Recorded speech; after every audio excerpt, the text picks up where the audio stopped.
Greetings, salutations, respect, and love. I am Scott. You, my dear little chicken heads, have wandered onto the #1 prog rock channel on all of YouTube. Yeah, it's the Prog Corner. And today, man, I am so excited. I have a very, very special guest. This one here really freaked me out, man, because I encountered this band Lift back when there was some bootleg Fako version of the vinyl that came up. We're talking to Chip Gremillion from Lift, and we're excited because Disques Plus Corel PQR is reissuing the album. Actually, its first official release, and I've got with me the keyboard player, the mastermind behind it all. It's Chip Gremillion. Chip, how you doing this morning? I'm doing great, Scott. Thank you for coming on, man. This is great. I love it. Oh, this is a lot of fun. And yeah, you know, just a little bit of background on Disques Plus Corel first, and then I want to do a deep dive on Lift.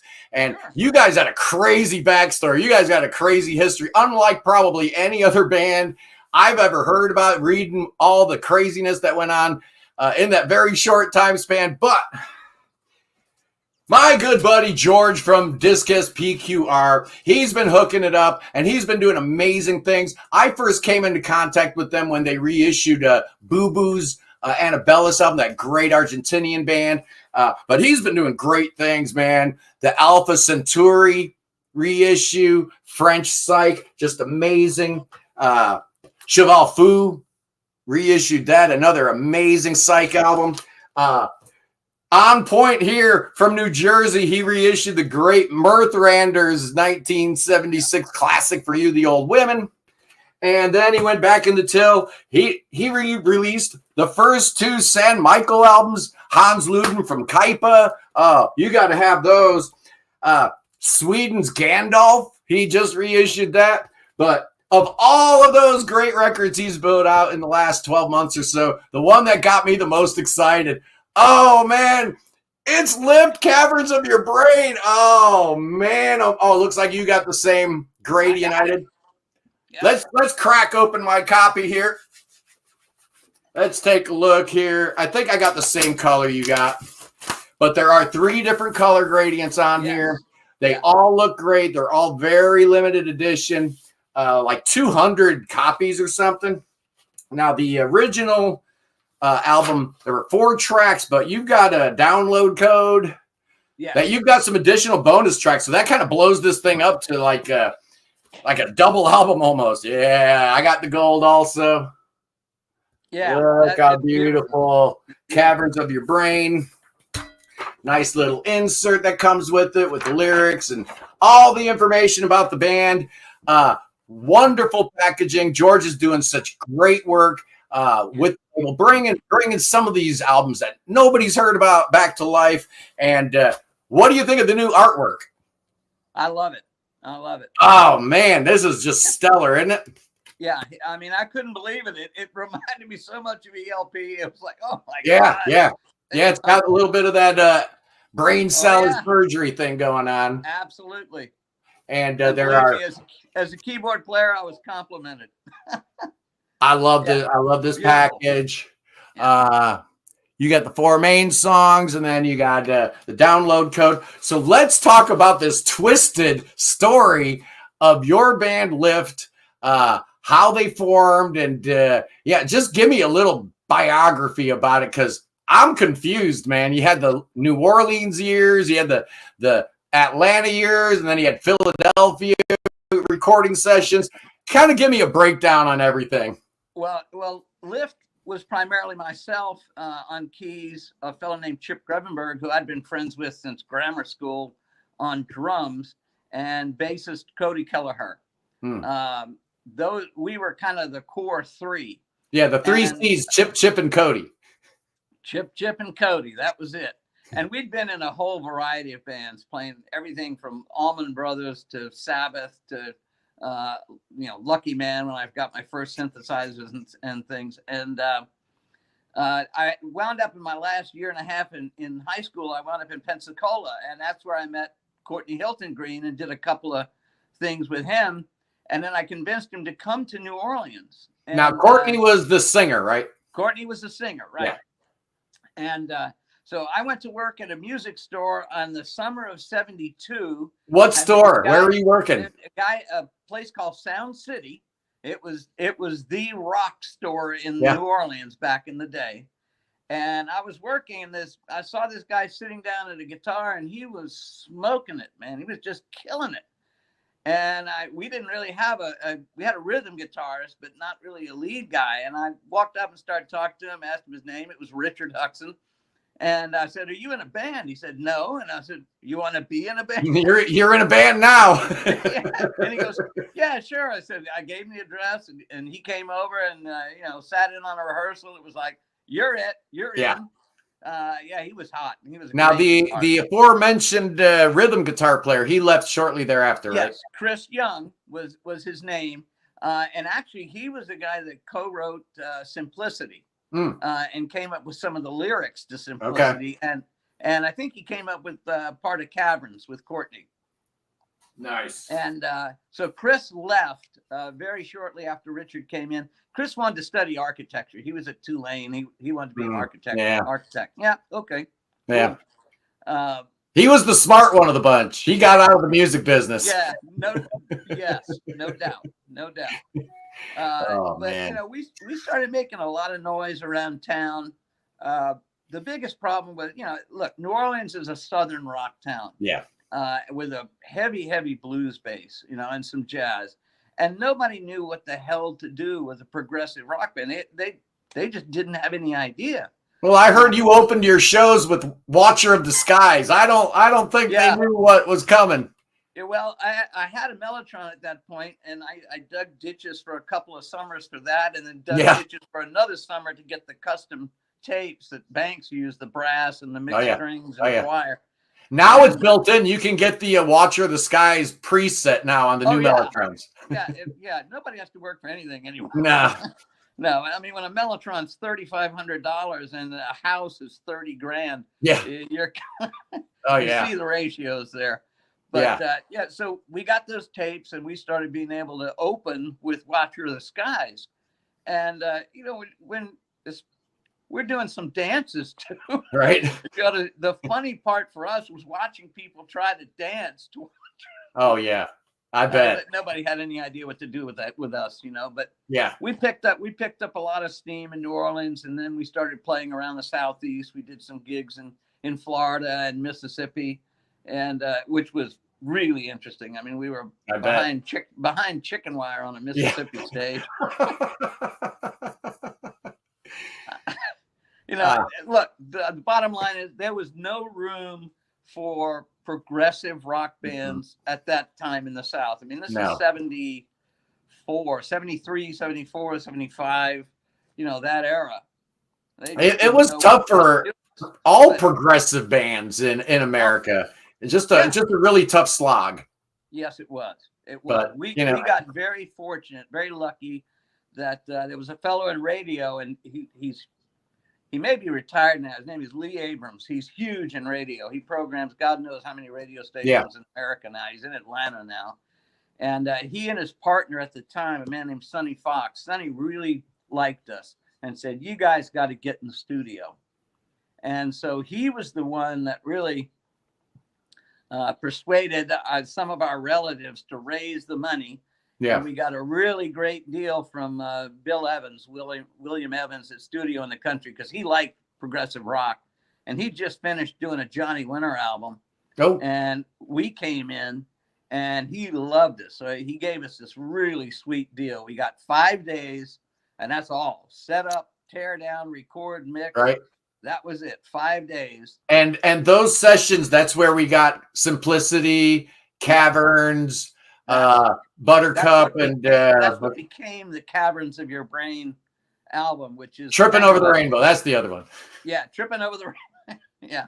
The actual name of the album was supposed to be Simplicity. Yeah. But since it was bootlegged and I had no idea, nobody knew, they just picked a psychedelic sounding name. Yeah.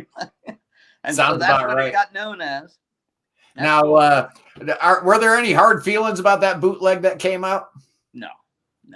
I mean, the reality was, we know who did it. It was Bill Evans from the Studio. he put 500 copies out in a bankruptcy deal. And I mean, it was fine with all of us. What do we care? Nothing had ever happened with the music. Right. So as far as we were concerned, hey, you know, pardon my French, the shit's out in the world. Yeah, it's getting out there one way or the other, right? But and this is such a better album cover too, right? Yeah, that's I mean, the first one, you know, was just some generic artist, but it didn't look great. No, what George did for this was just outstanding. I mean, look at this back cover, man. Look at that thing. Yeah, it's a first-class product, no doubt. I mean, when the back cover looks almost as good as the front cover, man, you know you got something. Now, those 4 tracks that comprise the actual album itself, those were recorded with William Evans. What about these bonus tracks? It says here most of them were recorded in Atlanta, so this was like phase 2 of Lift, right? Yes. What happened? What hastened your departure from Louisiana at that time? Well, word was that Eddie Oford, the engineer for Yes and ELP at the time, was looking to build a studio in Atlanta. Now that never happened, but that was the word on the street. And Sonny Fox and Lee Abrams had both moved to Atlanta for bigger radio conquests. Yeah.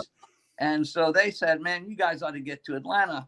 You know, that there's a little bit more. It's not quite as steeped in the traditions of the New Orleans style music. It's a little more open. Yeah. Now, you know, Allman Brothers and all of that were really huge in Georgia at the time. And that's fine. We played a lot of Allman Brothers and loved them. I love their music.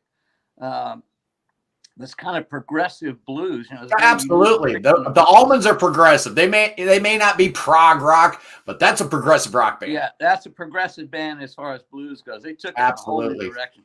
So anyway, we go to Atlanta, and I mean, the real simple story is nothing worked out except we wound up getting back in the studio and recording additional material with a different lineup because things went so badly that first year in Atlanta.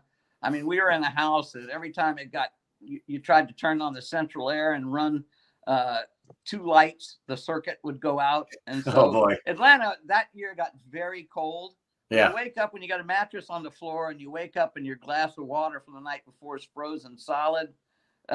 You know, that's living for your music. Yeah. What was this, like 78?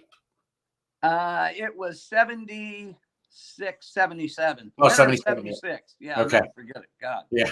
It was cold. And so, you know, we stayed in Atlanta a few more years and the Abrams Fox thing was never able to put anything together, but they did get us in the studio one additional time. And that's where the perspectives and the waiting room, we changed some members. We had a female singer who was a coloratura soprano trained. I mean, she had a fantastic voice. Yeah. But the music was very different. And I didn't compose any of it. It had a much more kind of laid back mid-Genesis feel to it. Yeah. Than the kind of energy stuff that I wrote on the initial album. And I find that most people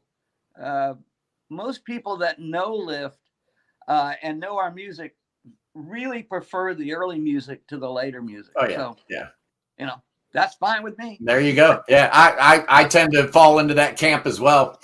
The 4 songs that make up the album proper are outstanding. Yeah. But hey, the bonus tracks are excellent and very worthy to have.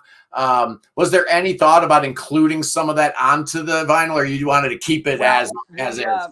Inception, which is the last piece I wrote, that's the long one, the 20. Yeah, it's like 26 minutes or something. Yeah, that one. What you heard was really just a rehearsal kind of take on the thing. But the Samurai of Prague, who are out of Finland, a trio that brings in extra guest artists and does, they actually recreated that song. Yes, they did. Yeah. On the Lost and Found album. Yeah. 2006. And I am happy to report that November 3rd, Sunday, 11 a.m. Mark your calendar, boys and girls. I got the Samurai of Prague on the Prog Corner. We're going to have Kimmo Porsti. We're going to have Marco Greco. And I'm hoping we get Marco Bernard too. Yeah. but I definitely got Kimmo and Marco Greco. I'm a huge Samurai of Prague fan, and I totally forgot that they did that song. I'm usually really good at like remembering stuff like that before I talk to somebody. I'm glad you mentioned that. They did their version had a little less energy and dynamic flow than we did, because our band was pretty energetic, to say the least. But they did a phenomenal job on it. I mean, I look back at it as the composer and just say, my God, I mean, these guys really just put a sweet treatment on it. They're fantastic. I mean, they've got like 18 albums out in the last 15 years. These guys just keep coming at you with greatness. So I'm really excited. In fact, I just got the new Samurai Prague album in the mail today. It's called The Time Machine. So I'm excited about that, man. But you're in Atlanta. Things aren't working out the way you wanted them to work. Did the band end with a bang or a whimper? I mean, what were the final days of Lift like? Well, as I said, we changed members, and we thought, we kept having all these false starts, like, we're going to get in the studio and do this, and it's going to go. And I mean, we were very good friends with Lee Abrams, who was like the leading guy in programming FM radio. And, I mean, we just had everything we thought we needed, but it just never, by the time everything got ready, Prague was dying. I think it was a timing thing, right? It was absolutely a timing thing. I mean, if everything had come together for us, we hadn't had such a tough slog in that last year and a half. If we'd been able to get out and ready by, say, 74, we probably would have had some career.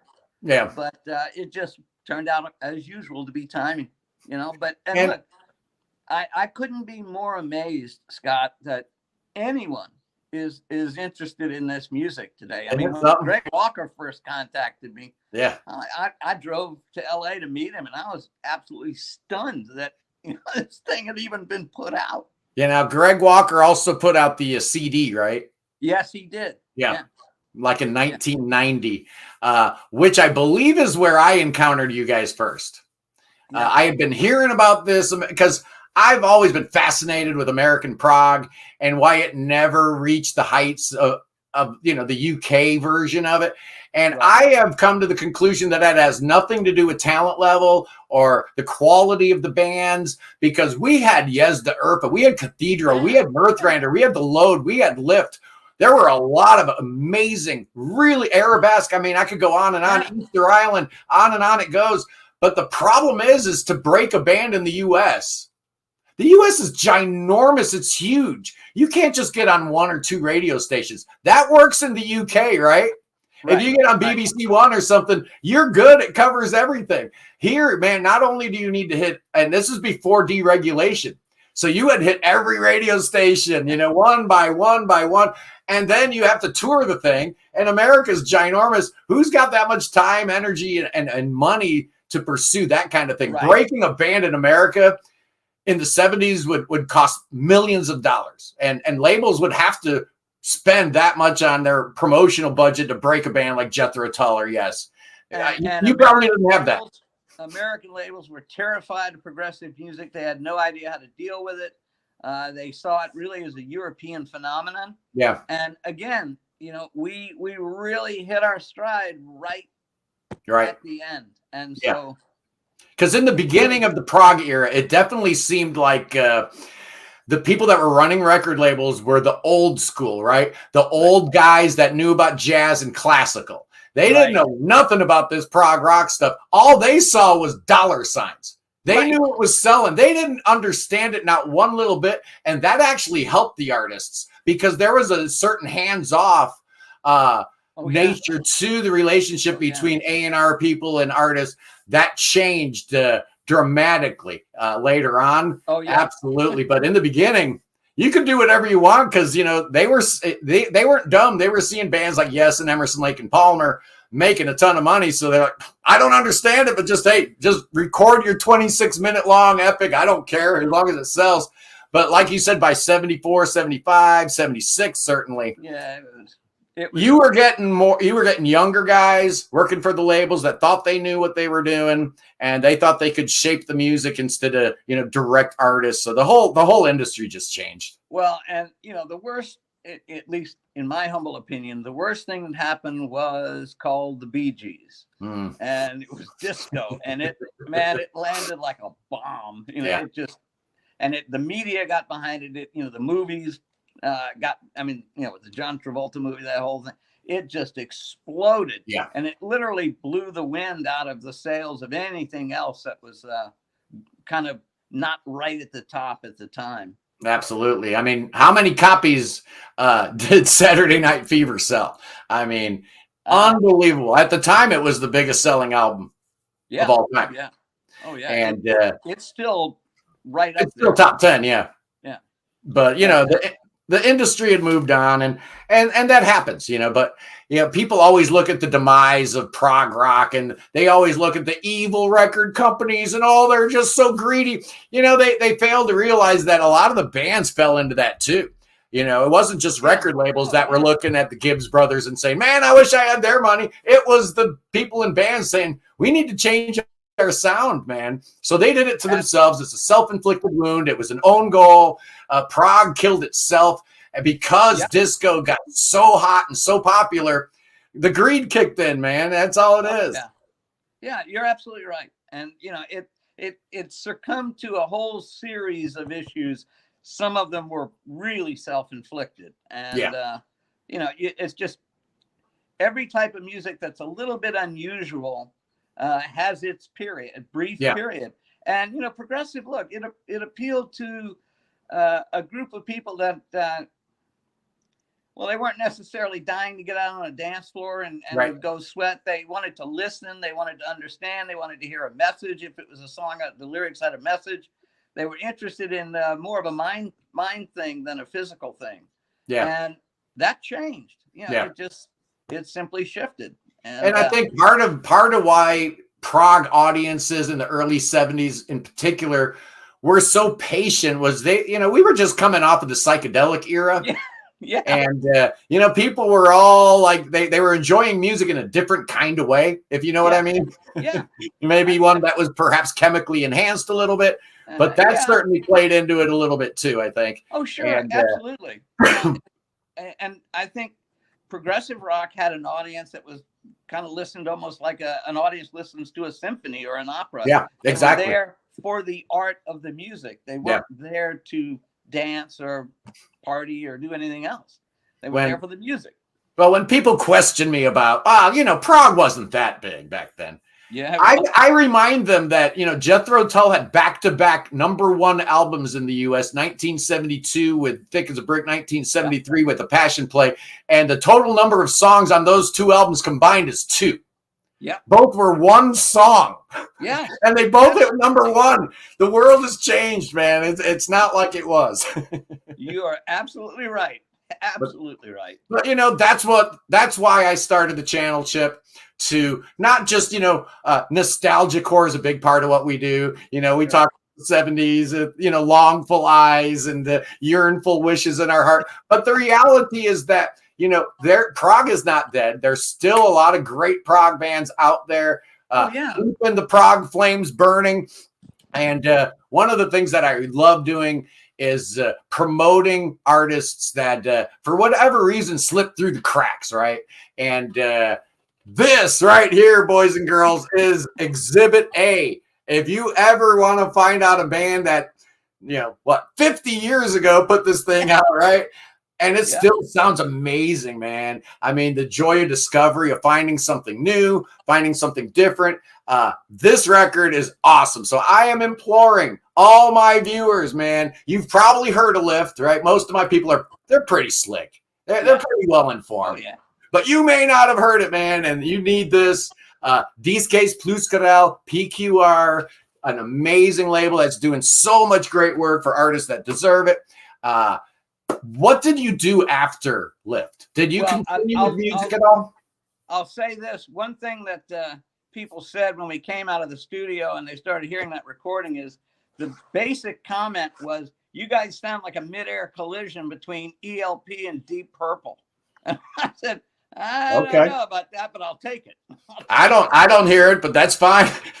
That, I nope. don't either, but You're comparing me to John Lord and Keith Emerson. Yeah, you keep it coming. Well, yeah, and nobody sings like Ian Gillan, so Yeah. I'll take it though. Absolutely.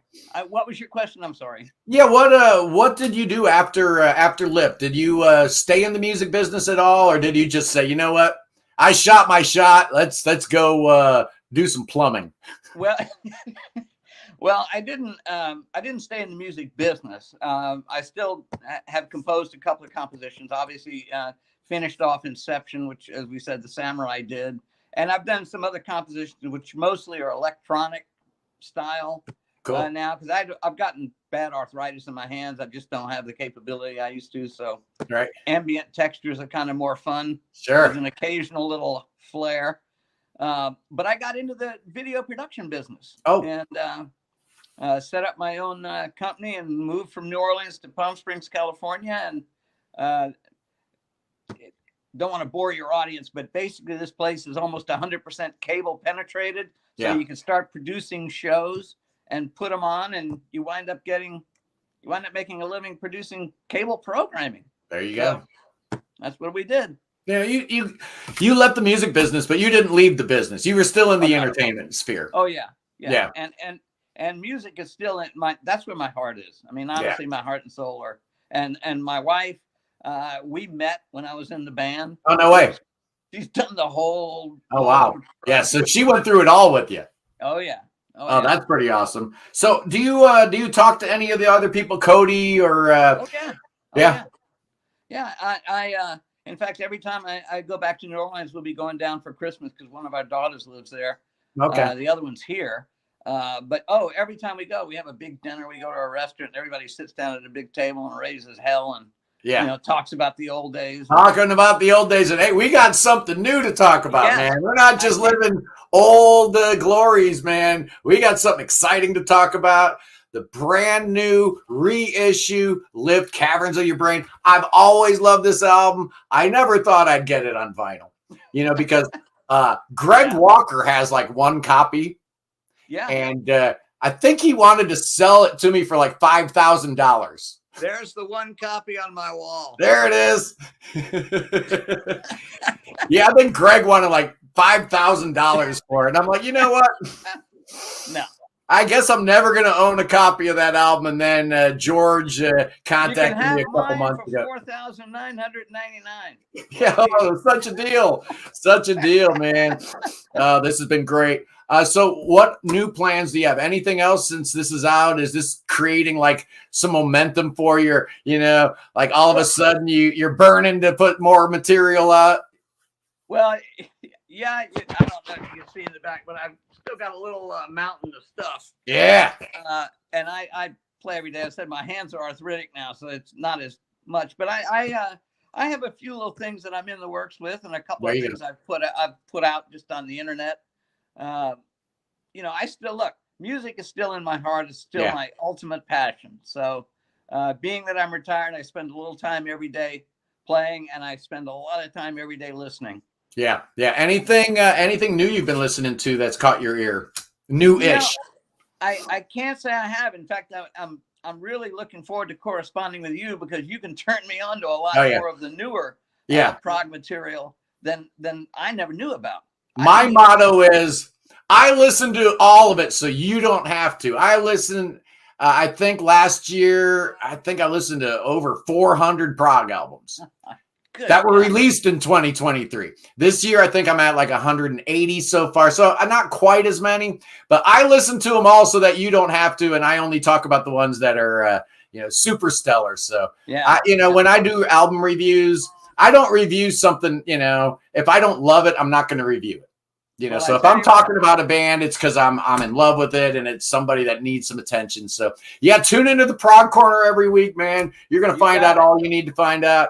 Well, I certainly appreciate you taking time here, man. That's great. I'm glad you enjoy our music. It was a bunch of kids having fun, man. And I can't believe it's still around. You were like 19 when you recorded this, weren't you? Yeah, 19. In fact, I turned 20 on the last day of the mix. Wow. Wow. You know, everybody talks about Mike Oldfield, that charlatan, that bum. You know, oh, he was only 19 when he did Tubular Bells. Here we go. The whole crew of Lift was 19 when they put this record out. So put that in your pipe and smoke it, Chip. Man, this has been awesome. Thank you so much, Scott. I am so happy we were able to connect two troglodytes that know nothing about the technology. Somehow, some way, we figured it out, man. So thank you. I appreciate it, man. And anyway, boys and girls, tune in Sunday. We got an exciting show, 11 o'clock a.m. Eastern. This weekend, we've got the top 10 prog rock guitar solos with none other than Morgan from the School of Prog. This guy's going to blow your mind, man. This guy's guitar playing is sick. He's going to shred some guitar solos for us. We'll have a good time. And then next Sunday, the Samurai of Prog will be on the show. Oh, boys and girls, the prog never ends here at the Prog Corner. Anyway, guys, I love you. Peace in the Middle East. Free Tibet. Free the Ukraine. Free Willie. Free your mind. And God save the king. Save King Chucky. Oh, boy, that boy needs your saving right now. Oh, yeah, he does. Thoughts and prayers for the king. He's got that cancer. Bring him to America, I say. Bring that boy to America. We got thoughts and prayers. Oh, we got spells and incantations. We're going to drink poison. Our prayer warriors are working 24/7. We're going to lay some hands on that boy. Oh, yeah, the healing hands of the faithful. That ain't going to work. You know what's going to work, Chip? Hey, Billy Bob, bust out them snakes. We're going to dance with rattlesnakes. Oh, no, Chip, they're coming at me. Look out. Oh, but I'm protected. Oh, the Spirit of the Lord's got me, and the Spirit of the Lord's got you too. I'll see you Sunday. Peace. God bless you.